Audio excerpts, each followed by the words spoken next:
আসসালামু আলাইকুম প্রিয় দর্শক, আপনারা জানেন যে জাহাজ এমভি আবদুল্লাহ মুক্তি পেয়েছেন সোমালিয়ান জলদস্যুদের হাত থেকে। তবে কত ডলার মুক্তিপণে ছাড়া পেলেন এই 23 নাবিক, সেই বিষয়ে বিভিন্ন গণমাধ্যমে বিভিন্নভাবে প্রকাশিত হয়েছে। বাংলাদেশ প্রতিদিন একটি নিউজ প্রকাশিত হয়েছে, সেই নিউজটা আমরা এখন দেখব। সেটি হলো যে কত ডলার মুক্তিপণে ছাড়া পেলেন বাংলাদেশি 23 নাবিক। 31 দিন পর অক্ষত অবস্থায় মুক্তি পেলেন সোমালিয়ান জলদস্যুদের হাতে জিম্মি থাকা বাংলাদেশি 23 নাবিক ও জাহাজ এমভি আবদুল্লাহ।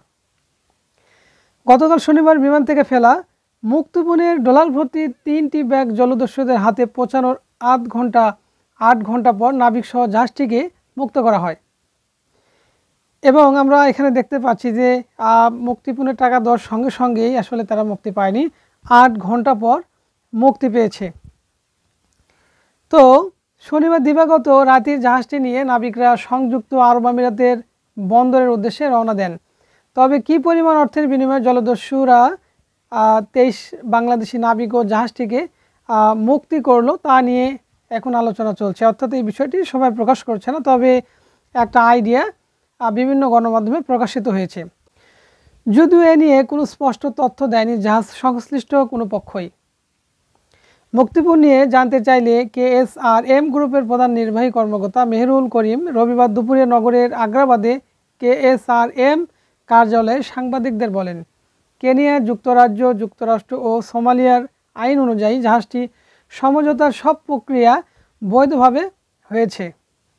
সমঝোতার শর্ত অনুযায়ী অনেক বিষয় প্রকাশ করতে পারবো না। আমরা এভাবেই মুক্তিপণ নিয়ে জাহাজটির মালিকপক্ষ, বিমা কোম্পানি ও সোমালিয়ার দস্যুদের কেউই সরাসরি কোনো কথা বলেননি। তবে সোমালিয়ার স্থানীয় গণমাধ্যমে বিষয়টি নিয়ে সংবাদ প্রকাশিত হয়েছে। এসব সংবাদ মাধ্যমে দাবি করা হয়েছে যে সোমালিয়ার দস্যুরা 5 মিলিয়ন বা 50 লাখ ডলার মুক্তিপণ পেয়ে জাহাজটি ছেড়ে দিয়েছে। যেখানে শুরু থেকে শোনা যায় নাবিক সহ জাহাজটি জিম্মি করে এতদিন রাখা হয় মূলত মুক্তিপণের দর কষাকষি নিয়ে। তাই ধারণা করা হয়েছে মোটা অঙ্কের মুক্তিপণ নিয়ে, তবে জাহাজটিও নাবিকদের মুক্ত করেছে সোমালিয়ান জলদস্যুরা। দেশটির স্থানীয় গণমাধ্যম ডেইলি সোমালিয়া অনলাইন এক্স সাবেক টুইটার বার্তায় বলা হয় 5 মিলিয়ন ডলারের বিনিময়ে জাহাজটি ছেড়ে দিয়েছে দস্যুরা। আরেকটি স্থানীয় সংবাদ মাধ্যম পান্টল্যান্ড মিররের এক্স বার্তায় স্থানীয় সূত্রের বরাত দিয়ে বলা হয় 5 মিলিয়ন ডলার মুক্তিপণ নেওয়ার পর জলদস্যুরা জাহাজটি ছেড়ে দেয়। তো বুঝতে পারছেন দর্শক যে অনুমান করা হচ্ছে যে 5 মিলিয়ন ডলারের বিনিময়ে তারা নাবিক সহ জাহাজটি ছেড়ে দিয়েছেন।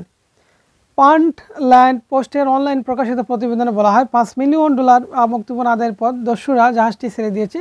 জলদস্যুরা তীর অবতরণের সময় সেখানে দেশটির আইনশৃঙ্খলা রক্ষাকারী বাহিনীর সদস্যরা অবস্থান নিয়েছিলেন। জানা যায় জলদস্যুরা চলে যাওয়ার পর ইউরোপীয় ইউনিয়নে 2টি জাহাজ এমভি আবদুল্লাহকে পাহারা দিয়ে নিয়ে যায়। উল্লেখ্য এর আগে 2010 সালে ছিনতাই হয় একই কোম্পানির জাহাজ এমভি জাহান মনিও 100 দিনের মাথায় ছেড়ে দেয় সোমালিয়ান জলদস্যুরা। সে সময় সোমালিয়ার এক সংবাদ মাধ্যমে বলা হয় জাহাজটি মুক্ত করতে 4 মিলিয়ন ডলার পরিশোধ করে মালিকপক্ষ, যদি এর সত্যতা এখনও পর্যন্ত নিশ্চিত করা যায়নি। অর্থাৎ কত ডলারের মাধ্যমে তারা মুক্তি পেয়েছে এই বিষয়টি তারা প্রকাশ করতে চাচ্ছে না। তবে সোমালিয়ার যে স্থানীয় গণমাধ্যম আছে, 2টি গণমাধ্যম এখানে তারা একটি নিউজ প্রকাশ করেছে আইডিয়া করে। সেটি হলো যে বর্তমানে এটি 5 মিলিয়ন ডলারের মাধ্যমে তারা জাহাজ এমভি আবদুল্লাহকে ছেড়ে দিয়েছে। প্রিয় দর্শক, এই ছিল খবর। দেখা হবে নতুন কোনো পর্বে নতুন কোনো বিষয় নিয়ে। সে পর্যন্ত ভালো থাকুন,